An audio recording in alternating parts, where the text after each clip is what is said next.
Hey, Mike, what's the latest on the tooth, the DNA tooth from the museum? Oh, well, you see, our tooth is right in the middle of this big controversy that most people are talking about in the Bigfoot world. And, we sent the bits of material that were taken from the center of our tooth off to Texas about a year ago.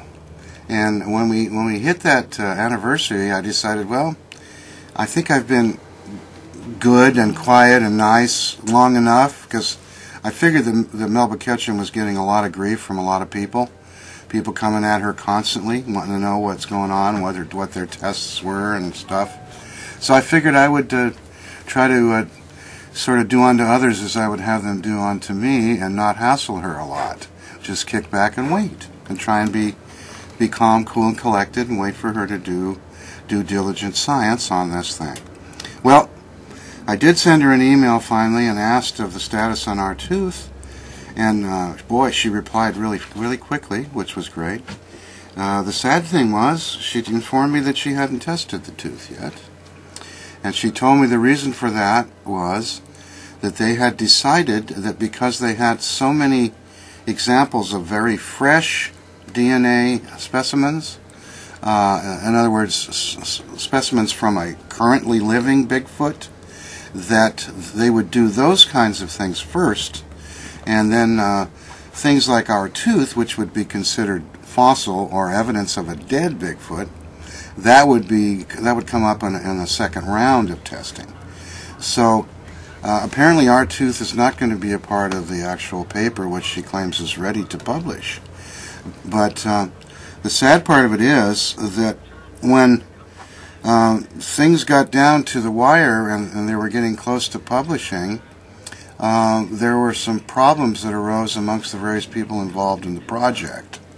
And some of the people who were originally in the loop, so to speak, were suddenly not in the loop.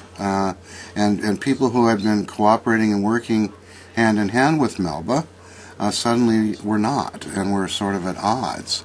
So then lawyers became involved. And Melba got herself a lawyer, I'm told, on a contingency basis. And as a result of that, she was advised that everyone she got samples from needed to sign an agreement that would release their hold on the proprietary information that the sample would yield in the DNA test. So I have never signed anything because they asked me for my sample. I acquiesced and said we'd be happy to let you have some as long as you don't destroy our tooth. So they arranged for a dentist to take and when I say they, I was dealing with, at that time, Richard Stubstead, who was acting as an agent for Melba Ketchum. At least that's what I was told. And so I went to L.A. I was flown to L.A. Richard Stubstead picked me up at the airport, took me to the dental lab. We did the deed and got the material into a sterile envelope, and then Richard sent that on to Melba, and it was to be part of the project. Well, Richard's no longer a part of the project. Also, from what I understand, Adrian Erickson is also not a part of the project, or at least the last I heard, he wasn't going to be part of the project, and he and Melba were kind of at odds. And Melba told me that I needed to get a lawyer if I wanted to keep my tooth into the project, and because other people had paid to have my tooth, gotten to her. In other words, Stubstead led me to believe originally that Melba, her lab, and whoever was supporting her project, whether it was herself or who, I didn't know and didn't ask, they were paying the cost to get our evidence in their hands because they wanted it. And that was great because we have no money here at the Bigfoot Museum. We're broke. So, but somebody paid her, and apparently it was Adrian Erickson who paid the cost of the airplane ticket for me and paid for the dentist to do the work on there. But you see, I gave up the tooth having signed nothing. I didn't sign a non-disclosure agreement. I didn't sign any kind of agreement giving up my rights to the tooth or anything. And all we had was a verbal arrangement, which was, I was told, between me and Melba and Richard. And so now I find out, or I'm asked by Melba to have a lawyer sign a document proving that the tooth is solely my property, and that she doesn't owe something to Erickson.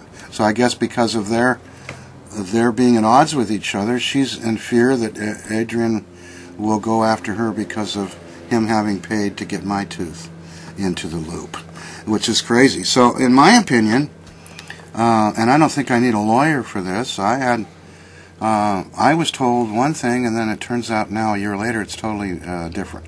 And she did send me a new agreement to sign.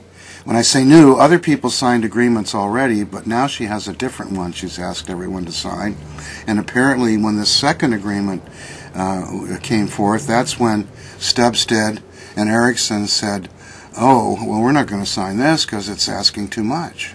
It's asking us to give up too many rights relative to our specimen. Now, I don't know. I'm not going to argue that one way or another. I don't know who's right, or all I know is what's right is we're trying to prove that there's a Bigfoot in existence, and we're hoping this is going to do it. And I'm really sorry that all this stuff is all hung up now in potential court cases and litigation and what have you. And it's really a sad comment on human nature that it's come to this. I originally was pretty excited knowing that a number of people had supplied specimens for this test, because I thought, great, now everybody will get a little piece of the action and be considered part of the proof, and they can all, claim that they had something to do with proving that Bigfoot was real, and share the credit for that.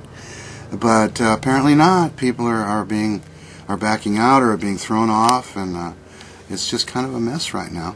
And I have to say that today, right now, I'm in a quandary as to what I should do about the sample she has of ours. It's apparently not going to be part of the published paper, so we won't be in the first round. We won't be part of what we wanted to be as part of the initial proof.